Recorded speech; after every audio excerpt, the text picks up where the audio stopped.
I've been very interested in this problem for a long, long time,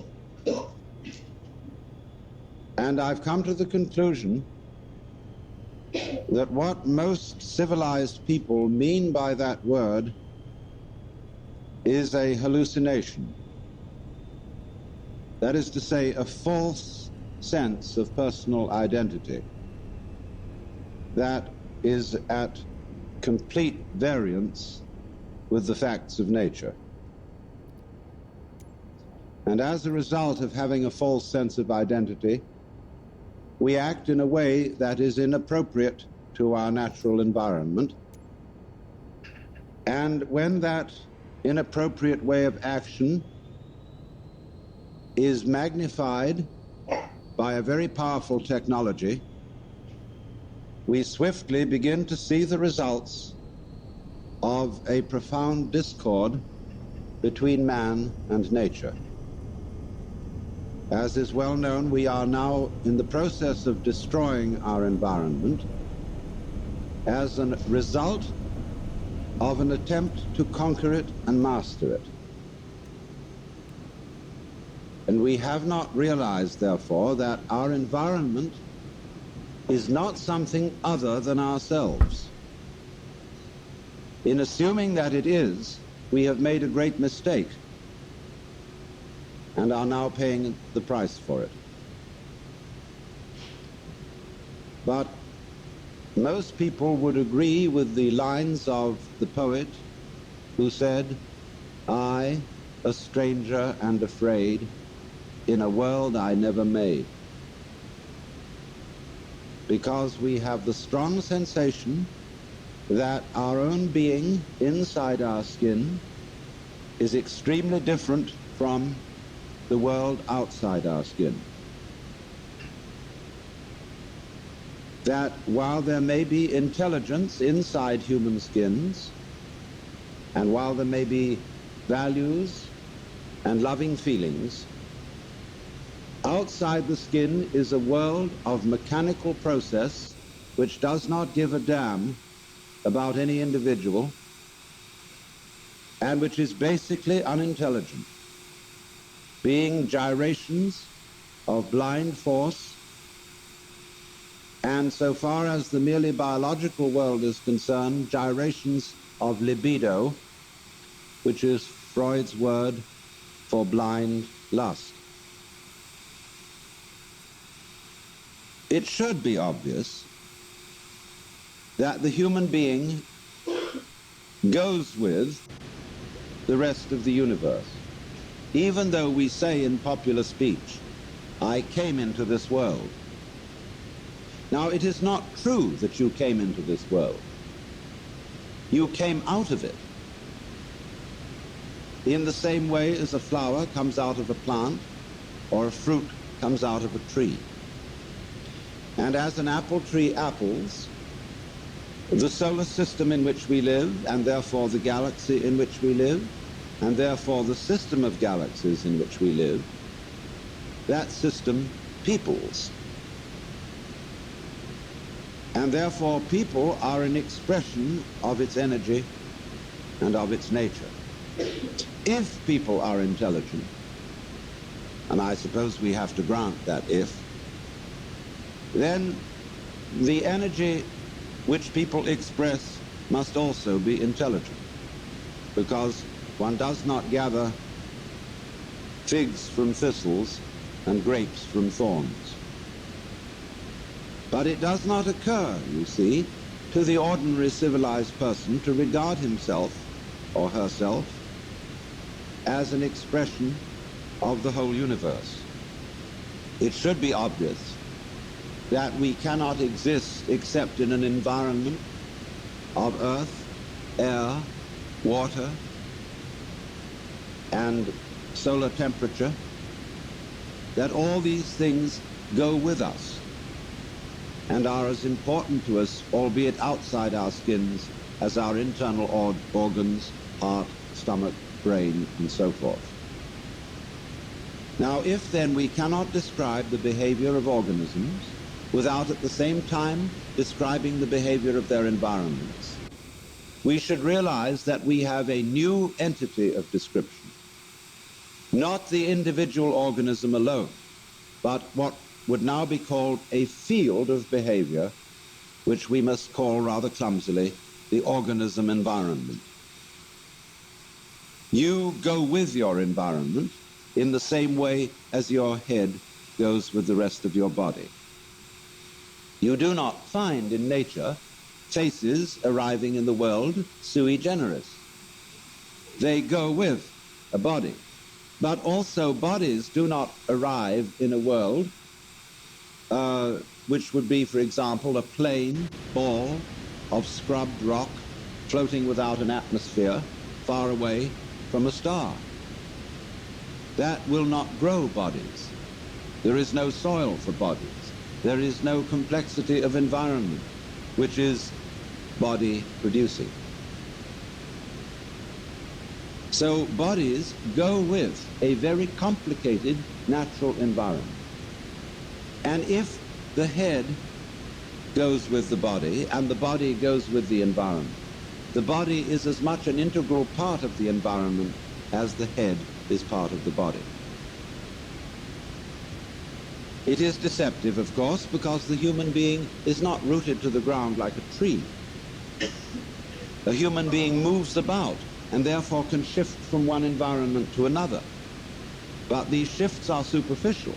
The basic environment of the planet remains a constant. And if the human being leaves the planet, he has to take with him a canned version of the planetary environment. Now, we are not really aware of this. Upon taking thought and due consideration, it does occur to us, yes, indeed, we do need that environment. But in the ordinary way, we don't feel it. That is to say, we don't have a vivid sensation of belonging to our environment in the same way that we have a vivid sensation of being an ego inside a bag of skin, located mostly in the skull, about halfway between the ears and a little way behind the eyes. And it issues in these disastrous results of the ego, which, according to 19th century common sense, feels that it is a fluke in nature, and that if it does not fight nature, it will not be able to maintain its status as intelligent fluke. So the geneticists are now saying, and many others are now saying, that man must take the course of his evolution into his own hands. He can no longer trust the wiggly, random, and unintelligible processes of nature to develop him any further, but he must interfere with his own intelligence and through genetic alterations breed the kind of people who will be viable for human society and that sort of thing. Now this, I submit, is a ghastly error, because human intelligence has a very serious limitation. That limitation is that it is a scanning system of conscious attention which is linear. That is to say, it examines the world in lines, rather as you would pass the beam of a flashlight across a room or a spotlight. That's why our education takes so long. It takes so long because we have to scan miles of lines of print. And we regard that, you see, as basic information. Now, the universe does not come at us in lines. It comes at us in a multidimensional continuum in which everything is happening all together everywhere at once. And it comes at us much too quickly to be translated into lines of print or of other information, however fast they may be scanned. And that is our limitation so far as the intellectual life and the scientific life is concerned. The computer will greatly speed up linear scanning, but it's still linear scanning. And so long as we are stuck with that form of wisdom, we cannot deal with more than a few variables at once. Now, what do I mean by that? What is a variable? A variable is any one linear process. Let's take music. When you play a Bach fugue, and there are 4 parts to it, you have 4 variables. You have 4 moving lines, and you can take care of that with 2 hands. An organist using 2 feet can put in 2 more variables and have 6 going. And you may realize, if you've ever tried to play the organ, that it's quite difficult to make 6 independent motions go at once. The average person cannot do that without training. The average person cannot deal with more than 3 variables at once without using a pencil. Now, when we study physics, we are dealing with processes in which there are millions of variables. This, however, we handle by statistics, in the same way as insurance companies use actuarial tables to predict when most people will die. If the average age of death is 65, however, this prediction does not apply to any given individual. Any given individual will live to plus or minus 65 years. And the range of difference may be very wide indeed, of course. But this is all right. The 65 guess is all right when you're doing large-scale gambling. And that's the way the physicist works in predicting the behavior of nuclear wavicles. But the practical problems of human life deal with variables in the hundreds of thousands. Here, statistical methods are very poor, and thinking it out by linear consideration is impossible. With that equipment, then, we are proposing to interfere with our genes. And with that equipment also, be it said, we are trying to solve our political, economic, and social problems. And naturally, everybody has the sense of total frustration. And the individual feels, well, what on earth can I do? We do not seem to know a way of calling upon our brains, because our brains can handle an enormous number of variables that are not accessible to the process of conscious attention. Your brain is now handling, or your total nervous system, to be more accurate, your blood chemistry, the secretions from your glands, the behavior of millions of cells. It is doing all that without thinking about it. That is to say, without translating the processes it is handling into consciously reviewed words, symbols, or numbers. Now, when I use the word thinking, I mean precisely that process, translating what is going on in nature into words, symbols, or numbers. Of course, both words and numbers are kinds of symbols. Symbols bear the same relation to the real world that money bears to wealth. You cannot quench anybody's thirst with the word water, just as you cannot eat a dollar bill and derive nutrition from it. But using symbols and using conscious intelligence, scanning, has proved very useful to us. It has given us such technology as we have. But at the same time, it has proved too much of a good thing.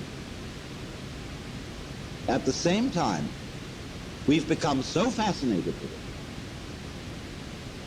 that we confuse the world as it is with the world as it is thought about, talked about, and figured about. That is to say, with the world as it is described. And the difference between these two is vast. And when we are not aware of ourselves, except in a symbolic way, we are not related to ourselves at all. We are like people eating menus instead of dinners. And that's why we all feel psychologically frustrated.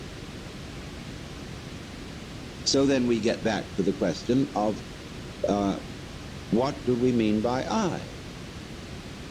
Well, first of all, obviously, we mean our symbol of ourselves. Now, ourselves, in this case, is the whole psychophysical organism, conscious and unconscious, plus its environment. That's your real self.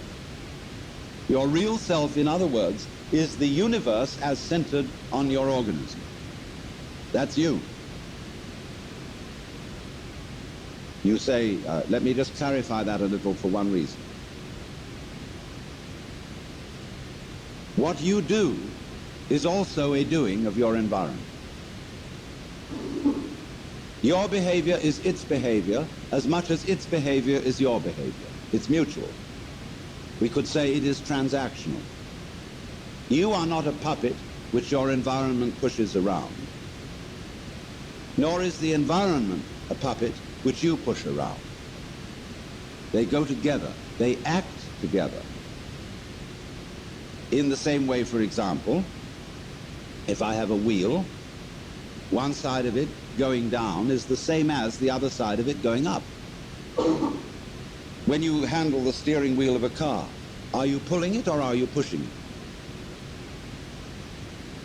No, you're doing both, aren't you? When you pull it down this side, you are pushing it up that side. It's all one. So there's a push-pull between organism and environment. We are only rarely aware of this as when, in curious alterations of consciousness, which we call mystical experience, cosmic consciousness, an individual gets the feeling that everything that is happening is his own doing, or the opposite of that feeling, that he isn't doing anything, but that all his doings, his decisions and so forth, are happenings of nature. You can feel it either way. You can describe it in these two completely opposite ways, but you're talking about the same experience. You're talking about experiencing your own activity and the activity of nature as one single process. And you can describe it as if you were omnipotent like God, or as if it were completely deterministic and you hardly existed at all. But remember, both points of view are right. And we'll see where that gets us. But we don't feel that, do we, ordinarily? What we feel instead is an identification of ourselves with our idea of ourselves. Or I would rather say, with our image of ourselves. And that's the person, or the ego. You play a role. You identify with that role. I play a role. It's called Alan Watts. And I know very well that that's a big act. I can play some other roles besides Alan Watts, if necessary, but I find this one is better for making a living.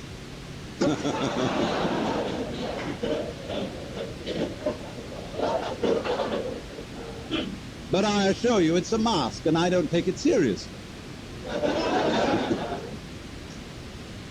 You know, the idea of my being a kind of messiah or guru or savior of the world just breaks me up. As I know me. So it's very difficult to be holy in the ordinary sense. So I know I'm not that. But most of us are taught to think that we are whom we are called. And when you're a little child and you begin to learn a role, and your parents and your peers approve of your being that, they know who you are. You're predictable. So you can be controlled. But when you act out of role and you imitate some other child's behavior, everybody points the finger and says, you're not being true to yourself. Johnny, that's not you, that's Peter. And so you learn to stay Peter, or to stay Johnny. But of course, you're not either.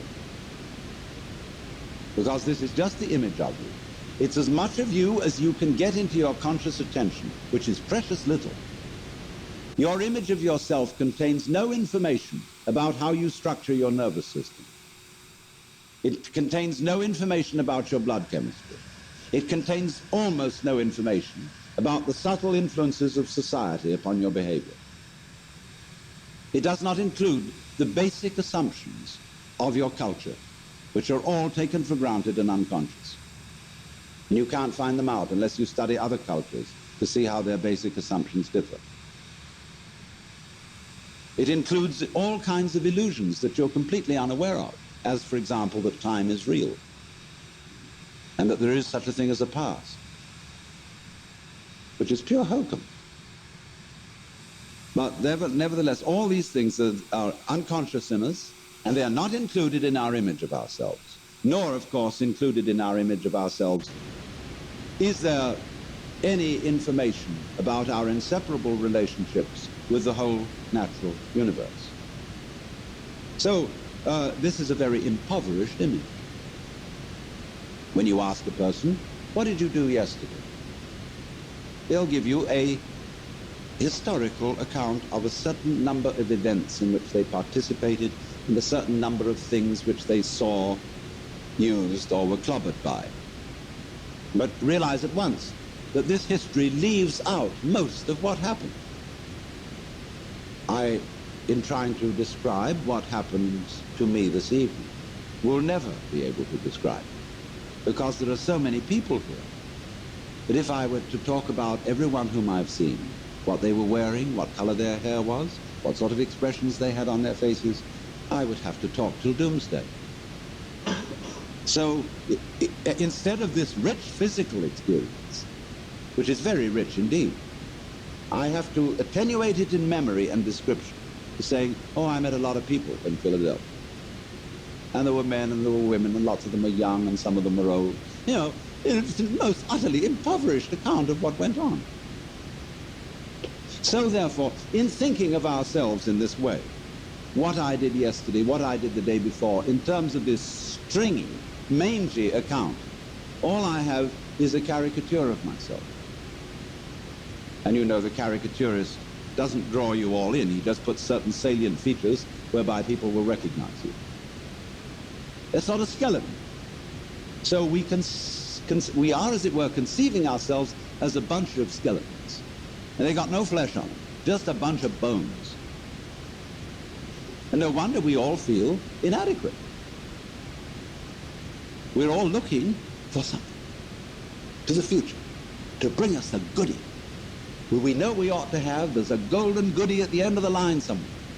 There's a good time coming, be it ever so far away, that one far-off divine event to which all creation moves. We hope. And therefore we say of something that's no good, it has no future. I would say it has no present. But everybody says it has no future. Now, here we are, as it were, psychically starved. And always, therefore, looking, seeking. And this confused seeking is going on everywhere. We don't know what we want. Nobody knows what they want. We say, yes, we think of what we want in vague terms. Pleasure, money, wealth, love, fulfillment, personal development. But we don't know what we mean by all that. The person really sits down to figure out, write a long essay, 20 pages, on your idea of heaven. It'll be a sorry production. You can see it already in medieval art, whether it is depictions of heaven and hell. Hell is always much better than heaven. Although it's uncomfortable, it's a sadomasochistic orgy Wowee, you know, hell is really rip-roaring. Whereas all the saints in heaven are sitting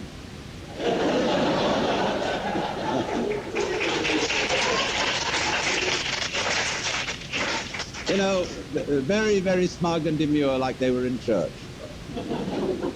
And you see also the multitudes of the saved.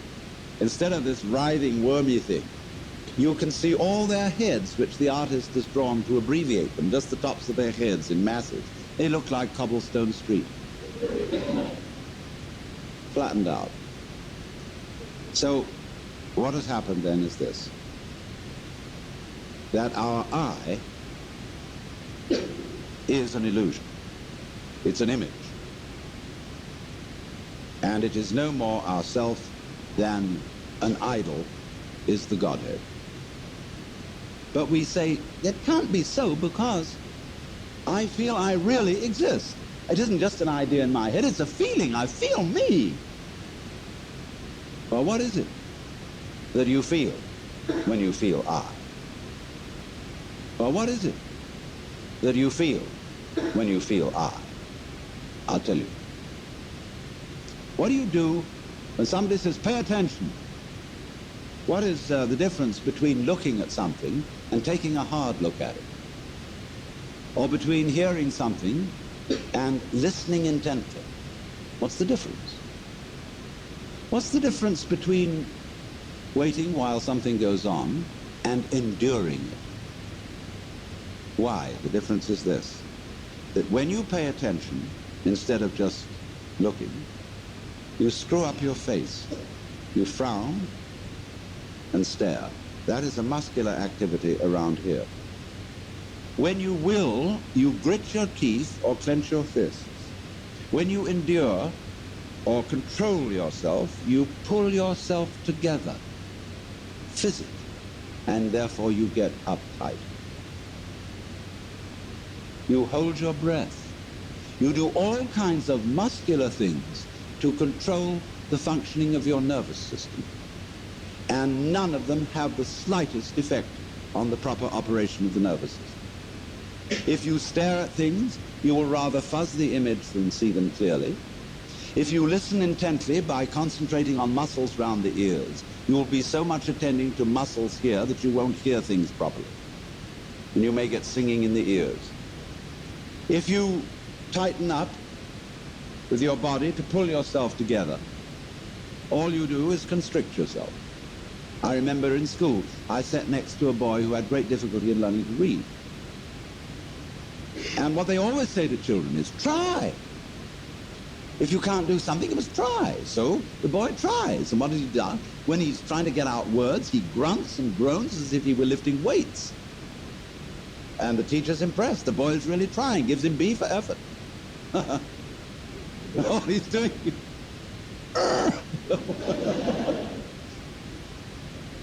has nothing to do with it. Now, we all make this muscular strain with the thought that it's achieving psychological results.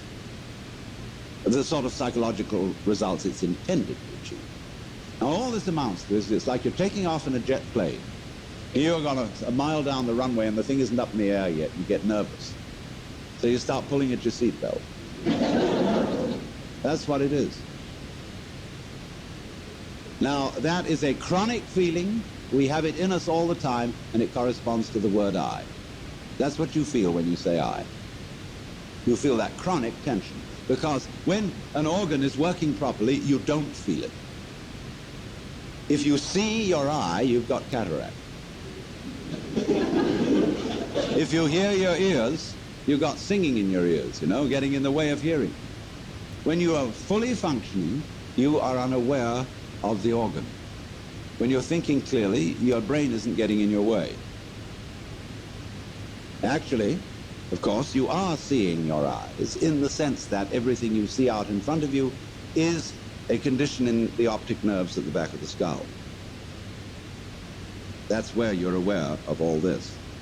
But you're not aware of the eye as the eye. I'm talking about the optical eye. So when we are aware of the ego I, we are aware of this chronic tension inside ourselves. And that's not us. It's a futile tension. So when we get the illusion, the image of ourselves, married to a futile tension, you've got an illusion married to a futility. And then you wonder why I can't do anything. Why I feel in the face of all the problems of the world impotent. And why I somehow cannot manage to transform I. Now here we get to the real problem. Because we're always telling each other that we should be different. Now I'm not going to tell you that tonight. Why not? Because I know you can't. Nor can I. That may sound depressing, but I'll show you it isn't. It's very heartening. But everybody, you see, who is at all sensitive and awake to their own problems and human problems is trying to change himself. We know we can't change the world unless we change ourselves. If we are all individually selfish, we're going to be collectively selfish. If we don't really love people and only pretend to, somehow we've got to find a way to love. After all, it's said in the Bible, thou shalt love the Lord thy God and your neighbor as yourself. You must love. Yeah, we all agree. Sure. But we don't. In fact, one psychologist very smartly asked a patient, with whom are you in love against?